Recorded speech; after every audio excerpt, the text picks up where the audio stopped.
بسم الله الرحمن الرحيم. السلام عليكم ورحمة الله وبركاته. الحمد لله وحده، والصلاة والسلام على من لا نبي بعده، وعلى آله وصحبه ومن اتبع هداه إلى يوم القيامة. أما بعد. Kita panjatkan puja dan puji syukur kehadirat Allah Subhanahu wa Ta'ala. Pada kesempatan malam yang berbahagia kali ini, tanggal 27 Dzulqa'dah 1445 Hijriah, atau yang bertepatan dengan tanggal 4 Juni 2024, kita kembali diberi kekuatan, kesehatan, hidayah serta taufik dari Allah Jalla wa'ala, sehingga kita bisa kembali menghadiri pengajian rutin adab dan akhlak yang kita kaji dari kitab Bulughul Maram, Kitabul Jami' karya Imam Al-Hafidh Ibnu Hajar Al-Asqalani rahimahullah. Kita berharap semoga Allah Subhanahu wa Ta'ala berkenan untuk melimpahkan kepada kita semuanya ilmu yang bermanfaat, sehingga bisa kita amalkan sebagai bekal untuk menghadap kepada Allah Jalla wa'ala. Allahumma amin. Salawat dan salam semoga senantiasa tercurahkan kepada junjungan kita Nabi Agung Muhammad sallallahu alaihi wasallam, kepada keluarganya, sahabatnya, dan umatnya yang setia mengikuti tuntunannya hingga akhir nanti. Bapak-bapak, ibu-ibu, para hadirin dan para hadirat, serta segenap pendengar serta pemirsa rahimani wa rahimakumullah. Hari ini insyaallah kita akan menyelesaikan pembahasan tentang hadis nomor 50 yang berisikan tentang larangan mengkhianati rakyat. Dan ini adalah pertemuan ketiga kita untuk mengkaji hadis ini, yaitu hadis yang berbunyi wa an Ma'qil bin Yasar radhiyallahu anhu qala, dari seorang sahabat Nabi sallallahu alaihi wasallam yang bernama Ma'qil bin Yasar, semoga Allah meridai beliau berkata, sami'tu Rasulullah sallallahu alaihi wasallam yaqul, aku pernah mendengar Rasulullah sallallahu alaihi wasallam bersabda, ma min 'abdin yastar'ihi Allahu ra'iyatan yamutu yawma yamutu wa huwa ghashun li ra'iyatihi. Siapapun yang diberi amanah oleh Allah untuk mengurusi rakyat, lalu dia mengkhianati amanah tersebut dan mati dalam keadaan seperti itu, illa haramallahu alaihi jannah, pasti Allah akan mengharamkan surga untuknya. Muttafaqun alaih, hadis riwayat Bukhari dan Muslim. Kemarin kita sudah mengkaji bahwa hadis ini berlaku untuk siapa? Untuk siapa? Untuk siapapun yang mendapatkan amanah untuk ngurusi orang lain. Bukan hanya buat siapa? Pejabat publik. Termasuk ayah, termasuk suami, termasuk istri, bahkan termasuk pembantu sekalipun. Ini sudah kita sampaikan pada pertemuan yang lalu. Dan saat itu kita juga sudah sampaikan apa maksud dari mengkhianati amanah. Baik itu sebagai kepala negara atau kepala-kepala yang lainnya, sampai level orang yang sama sekali tidak punya rakyat. Siapa? Jomblo. Ya. Jomblo. Apa pengkhianatan dia terhadap amanah Allah? Itu sudah kita bahas pada pertemuan yang lalu. Hari ini kita akan mengkaji potongan terakhir dari hadis ini, yaitu sabda Nabi sallallahu alaihi wasallam, yamutu yauma yamutu wa huwa ghashun li ra'iyatihi.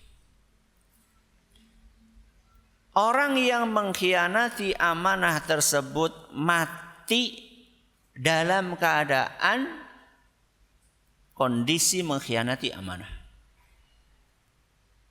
Kalimat ini memberikan pengertian bahwa orang ini akan diharamkan untuk masuk surga kalau belum sempat bertaubat sebelum matinya. Jadi ancaman yang ada di dalam hadis ini, yaitu ancaman berupa gagal masuk surga, itu diperuntukkan kepada orang yang mati belum sempat tobat. Jadi dia berkhianat, mengkhianati amanah atau mengkhianati rakyat, dan dia mati dalam keadaan masih berkhianat.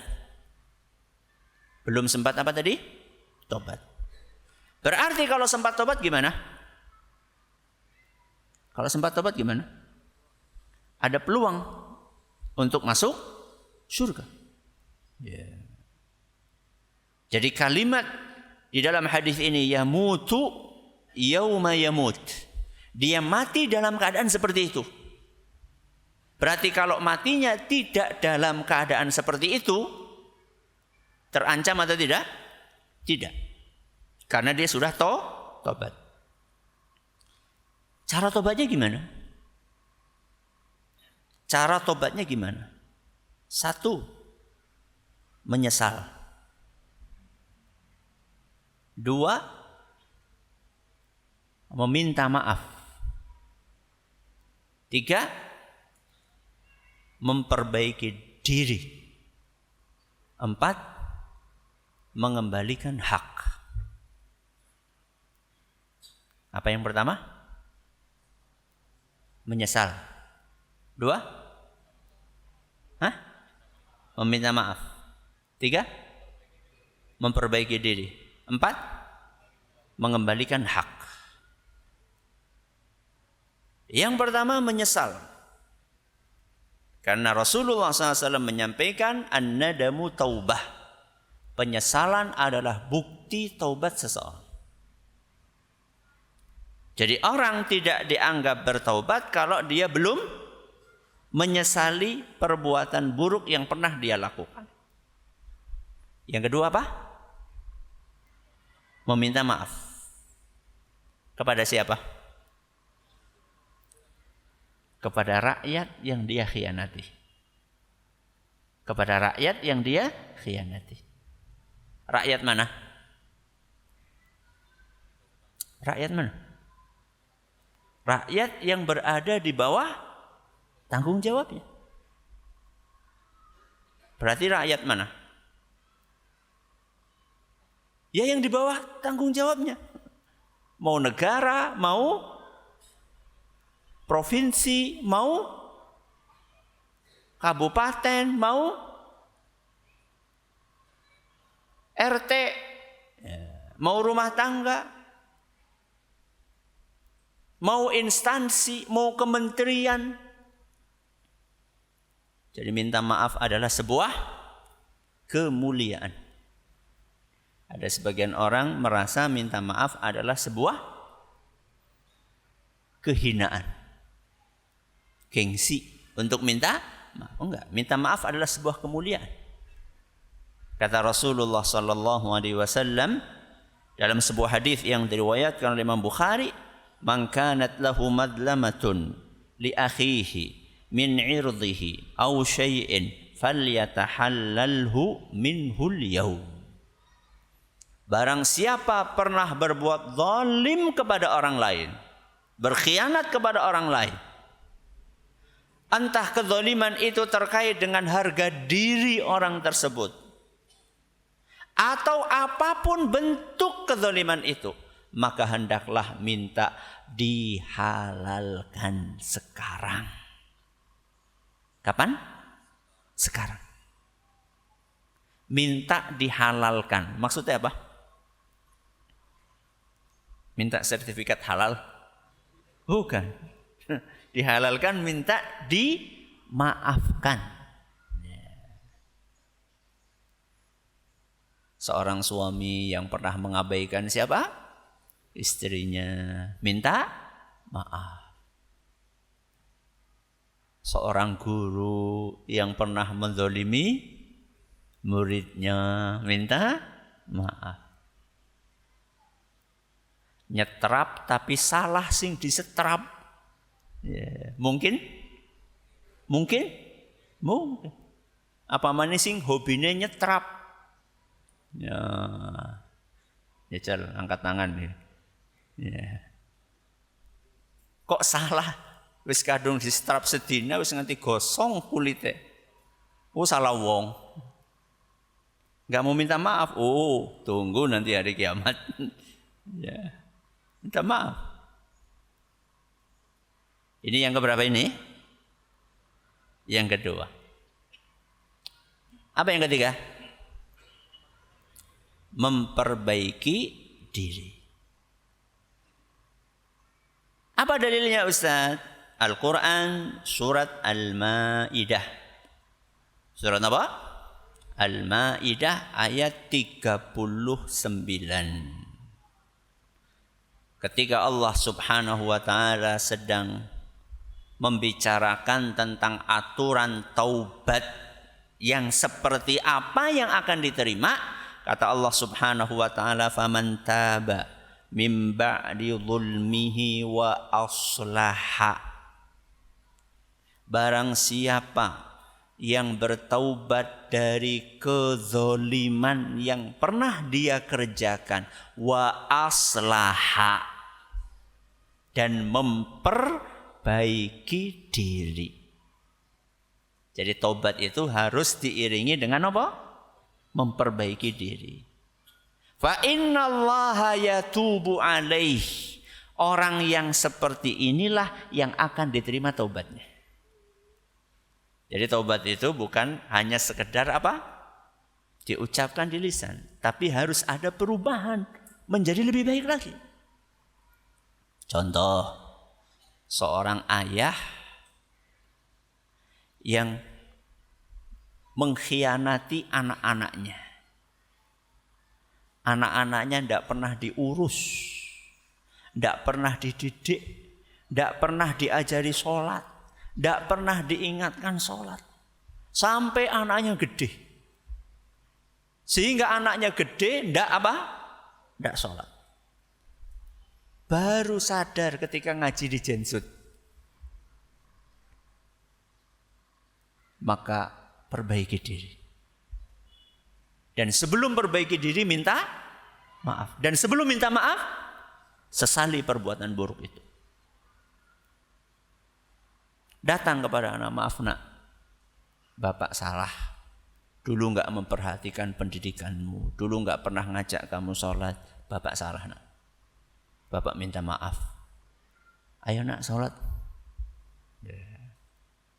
Harus ditebus kesalahan itu dengan cara memperbaiki diri.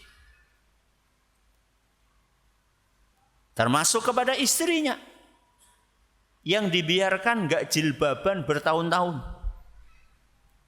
Sampai sekarang belum apa? Jilbaban. Kecuali naik pengajian. Begitu kondangan enggak jilbaban. Dan suaminya santai-santai aja, cuek, nggak peduli. Padahal itu adalah rakyat yang ada di bawah kekuasaannya. Kok dibiarkan? Berarti mengkhianati amanah. Perbaiki diri.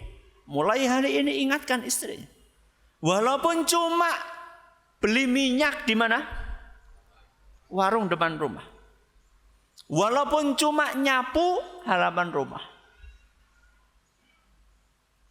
Harus menutup aurat. Ingatkan istri. Itu namanya memperbaiki diri.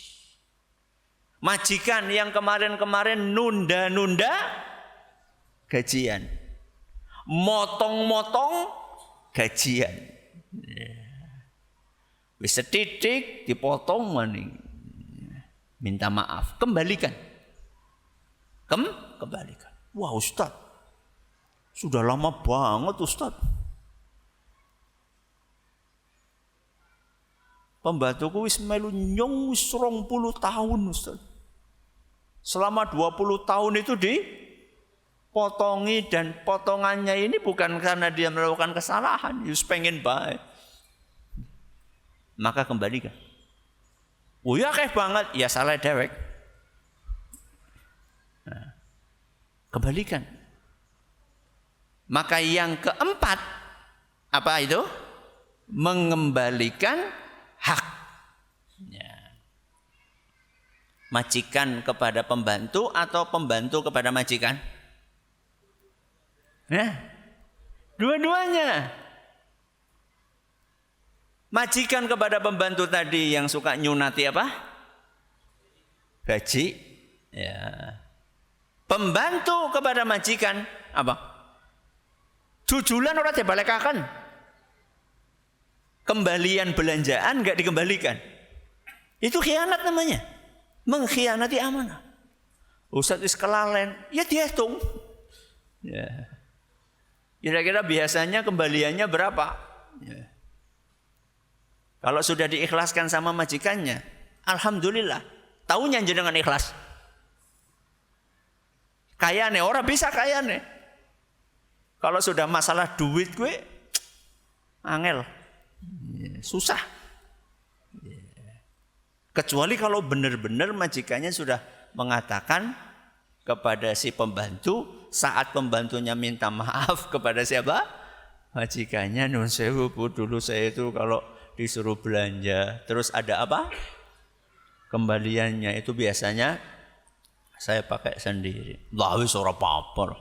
Pira sih? Ya kalau dikumpul-kumpulin ya ana 5 juta. Akeh yo. Kembalikan. Ya harus dikembalikan. Harus dikembalikan. Iya. Wangel Ustaz ya. Iya. Daripada nanti dikembalikannya di mana? Di akhirat. Kalau sudah dikembalikan di akhirat, kata Nabi SAW, hadis yang tadi kita bacakan, barang siapa yang pernah menzalimi orang lain, kelanjutannya, in kana lahu amalun salihun ukhidha minhu biqadri madlamatihi wa in lam takun lahu hasanatun ukhidha min sayyiati sahibihi fahumila alaihi. Jadi kalau itu enggak kita lakukan di dunia, kita enggak minta maaf, kita enggak kembalikan hak itu, maka penuntutan akan terjadi di hari kiamat. Dengan apa? Bil hasanati wasayyiat. Dengan pahala dan dosa. Apa maksudnya dosa-dosa? Pahala orang yang menzalimi dicabut, lantas dihadiahkan kepada siapa? Orang yang dizalimi. Kebalikannya, dosa-dosa orang yang dizalimi dicabut, dibebankan kepada orang yang berbuat zalim. Tamat itu sudah. Iya, temenan tamat. Kenapa tamat Ustaz? Lah wong dosa kita saja sudah banyak. Kok masih suruh nanggung dosanya orang lain? The end itu. Iya. Wong pahala kita aja sedikit. Enggak tahu dari amal soleh yang kita kerjakan ini mana yang diterima sama Allah. itu masih di apa? Masih dicabut, dilimpahkan, diberikan kepada orang lain. Selesai kita. Na'udzubillahi min dzalik. Maka lebih gampang sekarang urusannya daripada hari kiamat. Kalau hari kiamat kok amal soleh kita dicabut, dosa orang lain dilimpahkan kepada kita, kita sudah nggak bisa nambah amal. Karena waktu beramal sudah habis. Hari kiamat nggak bisa beramal. Dan kita sudah nggak bisa tobat di hari kiamat. Dari dosa-dosa yang pernah kita kerjakan plus dosa-dosanya siapa? Orang lain. Nggak bisa kita tobat di hari kiamat. Karena waktu tobat sudah habis. Jangankan hari kiamat. Wong kita masih di dunia, nyawa sudah sampai kemana? Tenggorokan saja waktu tobat sudah selesai kok. Apalagi di hari kiamat, tidak mungkin. Maka sekarang waktunya. Lebih baik susah-susah di awal, senang-senang kemudian. Daripada sekarang males-malesan untuk minta maaf, nanti susah di hari kiamat. Berarti tobatnya satu apa? Menyesal. Terus? 2, minta maaf. 3, memperbaiki diri. 4, mengembalikan. Baik. Yamutu yauma yamut wa huwa ghashun li ra'iyatih. Kalau sampai matinya dia tetap berkhianat, maka masuk neraka. Kalimat yang terakhir yang disebutkan dalam hadis ini bunyinya adalah illa harramallahu alaihil jannah. Hukumannya Allah pasti haramkan surga untuknya. Apa? Allah haramkan untuknya surga. Baik, apa maksudnya? Berarti nggak bakal masuk surga selama-lamanya, begitu? Kok sepi? Iya. Pasti. Kalau yang berbuat zalim itu orang Islam gimana? Ada nggak orang Islam berbuat zalim, mengkhianati amanah? Ada nggak? Ada. Makanya anak. Berarti haram masuk surga. Ditimbang. Gimana ditimbang? Wong sudah haram masuk surga.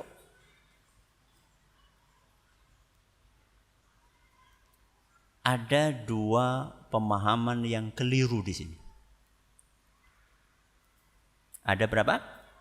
2 pemahaman yang keliru di sini. Ekstrem kanan sama ekstrem kiri. Dan ada pemahaman yang benar. Kita mulai yang mana dulu? Yang salah dulu. Pemahaman pertama yang keliru adalah pemahaman yang mengatakan hadis ini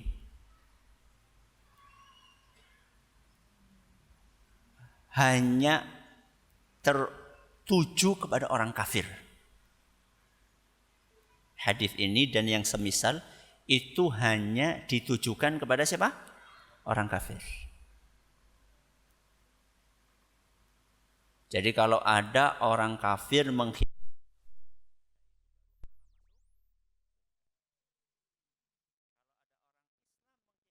amanah, pripun?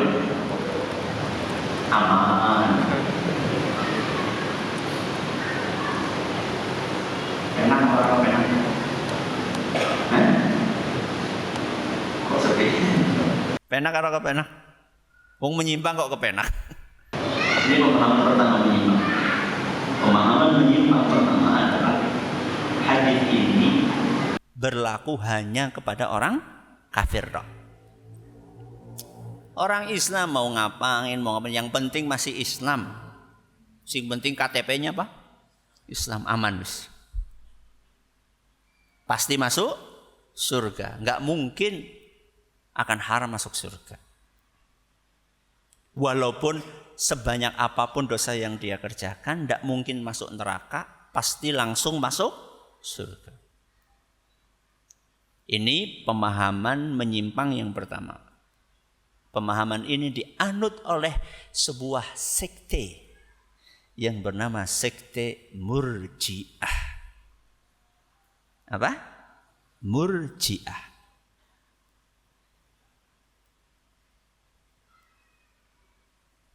Ada ART-nya gimana Ustaz? Enggak mesti orang itu menamai dirinya Murji'ah. Yang penting pemahamannya kayak gitu. Jadi walaupun dia tidak menulis label apa? Murji'ah. Yang penting inti pemahamannya Murji'ah kayak gitu. Mau namanya apapun, ya kira-kira seperti itu anggapannya. Pokoknya kalau sudah Islam, dosa apapun no problem. Yang penting wis Islam. Penyimpangan, pemahaman yang menyimpang yang kedua adalah pemahaman yang mengatakan siapapun yang melakukan hal tadi, apa hal tadi? Mengkhianati rakyatnya, maka tidak mungkin masuk surga selama-lamanya. Walaupun pelakunya orang Islam. Kita ulangi ya. Siapapun yang mengkhianati rakyat, mau rakyat itu skupnya besar atau kecil, maka dia haram masuk surga selama-lamanya walaupun orang Islam. Kalau jenengan perhatikan, ini adalah kebalikan pendapat yang pertama. Makanya saya katakan ekstrim kanan sama ekstrim kiri bertolak belakang dua pendapat ini.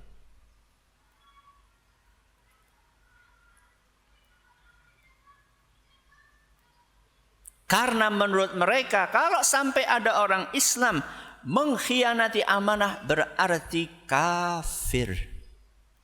Orang kafir pasti haram masuk surga selama-lamanya. Kekal di mana? Neraka. Yang berpemahaman seperti ini sekte namanya Khawarij dan Mu'tazilah. Ada berapa sekte? Ada dua sekte. Sekte apa? Khawarij dan Mu'tazilah. Mana yang benar? Yang pertama apa yang kedua? Murji'ah apa Khawarij yang benar? Dua-duanya salah. Nah, terus yang benar yang mana? Nah, sekarang kita bahas. Yang benar adalah Ahlus Sunnah wal Jamaah. Ahlus Sunnah wal Jamaah.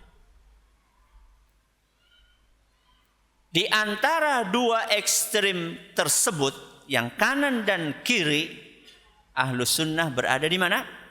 Di tengah-tengah. Pokoknya dalam semua masalah, Ahlus Sunnah pasti berada di mana? Di tengah. Ada sebuah disertasi atau tesis, saya lupa. Judulnya Wasatiyatu Ahlis Sunnati wal Jamaah. Sikap tengah Ahlus Sunnah wal Jamaah dalam seluruh hal. Tebelnya segini kira-kira. Ya. Entah sudah diterjemahkan ke bahasa Indonesia atau belum. Saya punyanya yang berbahasa Arab. Ditulis oleh salah satu dosen kami, Dr. Muhammad Bakarim, hafizahullah au rahimah. Ya. Terus apa yang dipahami oleh Ahlus Sunnah dari hadis tadi? Ahlus Sunnah mengatakan haram masuk surga ada dua macam. Apa? Haram masuk surga ada berapa macam? Dua macam. Yang pertama, haram masuk surga di awal. Apa? Haram masuk surga di awal. Jenis yang kedua, haram masuk surga selama-lamanya. Ada berapa macam? 2. Haram masuk surga di awal. Yang kedua, haram masuk surga selama-lamanya. Kalau haram masuk surga selama-lamanya, paham ya? Paham ya? Pokoknya orang bakal mlebu surga. Sampai kapan? Selama-lamanya. Nah, yang pertama. Ini yang mungkin masih perlu diperjelas. Haram masuk surga di awal. Maksudnya apa? Maksudnya apa? Maksudnya harus masuk neraka dulu. Sebelum apa? Masuk surga. Jadi dia boleh masuk surga, tapi bukan di awal. Bukan di awal itu maksudnya begitu mati, ya, itu dia sebelum masuk ke surga harus mampir dulu. Mampir kemana? Mampir ke neraka. Tapi begitu masuk neraka dia nggak akan kekal selama-lamanya. Dah, kita ulangi ya. Haram masuk surga maksudnya siapa? Ada berapa macam? 2. Apa yang pertama? Haram masuk surga di awal. Yang kedua, haram masuk surga selama-lamanya. Pertanyaannya, siapa yang masuk dalam kategori jenis yang pertama dan siapa yang masuk dalam kategori jenis kedua? Pertama dulu apa kedua dulu? Kedua dulu sing gampang. Haram masuk surga selama-lamanya. Siapa? Orang kafir. Dah, paham kan? Mulanya yang kedua dulu. Soalnya lebih cepat. Ya, paham maksudnya, cepat paham. Dalilnya banyak sekali. Dalam surat Al-Bayyinah contohnya, innal ladzina kafaru min ahlil kitabi wal musyrikina fi nari jahannama khalidina fiha.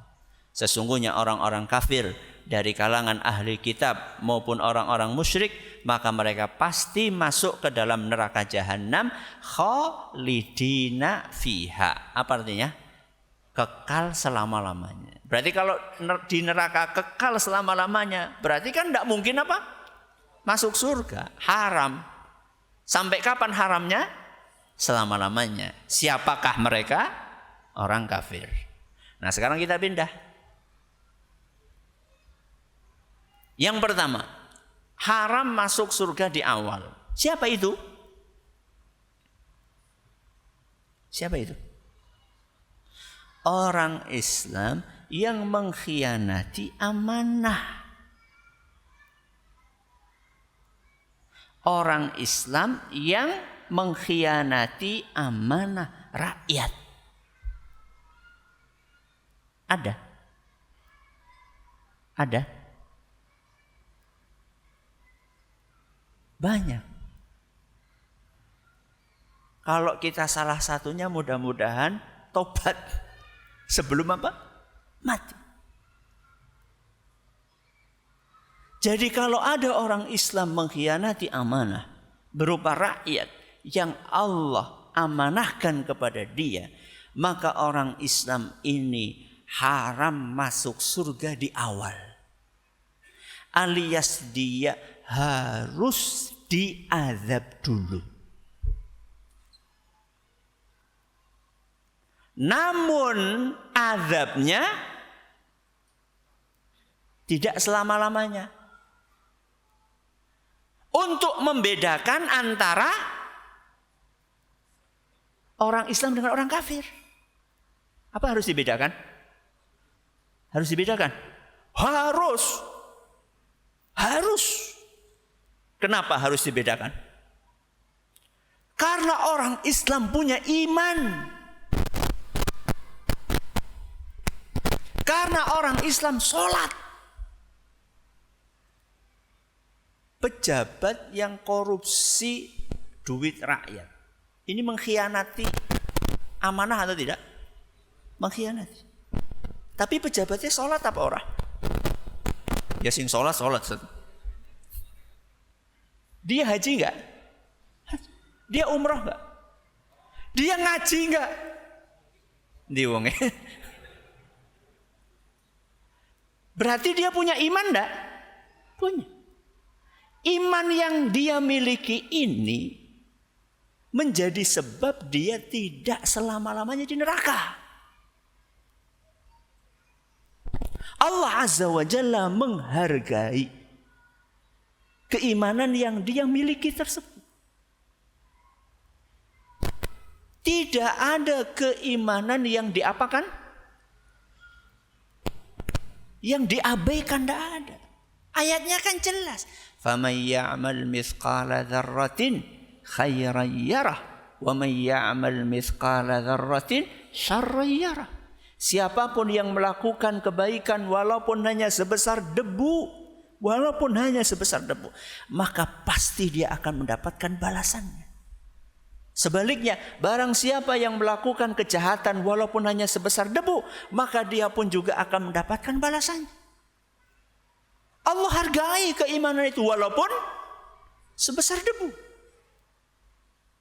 Makanya di dalam Sahih Muslim, Rasulullah sallallahu alaihi wasallam, di dalam Sahih Bukhari dan Muslim, Rasulullah sallallahu alaihi wasallam pernah bersabda,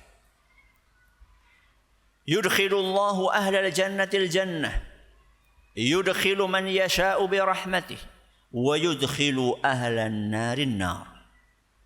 Di hari kiamat nanti Allah Subhanahu wa taala akan memasukkan orang-orang ke surga dengan kehendaknya. Dan Allah akan memasukkan sebagian orang kemana? Ke neraka. Karena di akhirat nanti ada dua tempat. Yang pertama apa? Surga. Yang kedua neraka. Ada yang dimasukkan ke surga, ada yang dimasukkan kemana? Ke neraka. Dan yang dimasukkan ke neraka itu ada dua jenis. Siapa tadi? Orang kafir dan orang Islam yang banyak dosanya. Ada dua jenis yang dimasukkan kemana? Ke neraka. Maka kemudian Allah Subhanahu wa taala berfirman, "Unzuru man wajadtum fi qalbihi mithqala habbatin min khardalin min imanin fa akhrijuh." Allah Subhanahu wa taala berfirman kepada penghuni surga, "Wahai penghuni surga, coba kalian cek orang-orang yang ada di neraka itu yang masih punya keimanan walaupun hanya kecil sekalipun. Keluarkan mereka. Keluarkan mereka." Kita lanjut habis azan. Masih ada kelanjutan. Alhamdulillah wassalatu wassalamu ala Rasulillah, amma ba'd. Sampai mana tadi? Penghuni surga disuruh ngecek ke neraka siapa di antara penghuni neraka yang masih punya keimanan walaupun kecil. Allah Azza wa Jalla berfirman kepada mereka, fa akhrijuhu, keluarkan orang-orang tersebut. Siapa orang-orang itu? Siapa? Orang Islam. Orang Islam yang masih punya keimanan, cuman dia banyak melakukan dosa. Muslim plus apa? Ahli maksiat.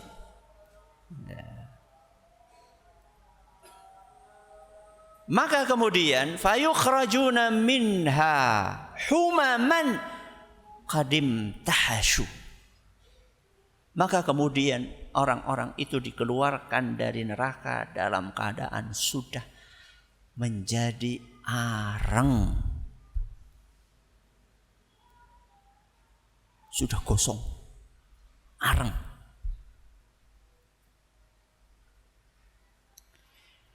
Fayulqauna fi nahril hayati awil haya. Kemudian oleh Allah Azza wa Jalla dicemplungkan ke dalam sungai kehidupan. Jadi jasad-jasad yang sudah menjadi arang tadi oleh Allah dimasukkan kemana? Sungai kehidupan. Fayambutuna fihi kama tambutul hibbatu ila janibis sail. Maka begitu dimasukkan ke dalam sungai kehidupan, tubuh yang sudah mati jadi arang itu sedikit demi sedikit tumbuh lagi, hidup lagi, seperti benih yang disiram air. Akan apa? Akan tumbuh. Benih itu kan mati. Begitu disiram air apa? Hidup. Tubuh orang ini sudah mati. Tapi begitu dimasukkan ke dalam sungai kehidupan, maka dia akan tumbuh. Kemudian setelah itu dipersilahkan kemana? Ke surga. Di dalam riwayat lain, golongan itu dinamakan sebagai Al-Jahannamiyuna. Al-Jahannamiyuna, mantan penghuni jahanam. Berarti beda sama yang masuk surga duluan. Ya beda, wong ini mantan kok. Setelah orang-orang Islam dikeluarkan semuanya, berarti sisanya siapa? Orang kafir. Saat itulah kematian disembelih.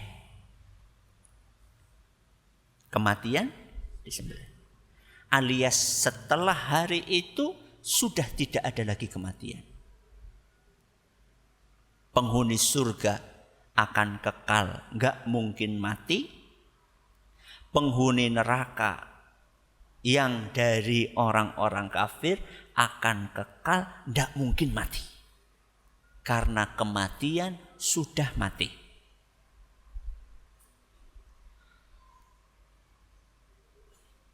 Jadi hadis yang tadi kita baca, ya, Allah haramkan untuknya surga, itu ada berapa macam?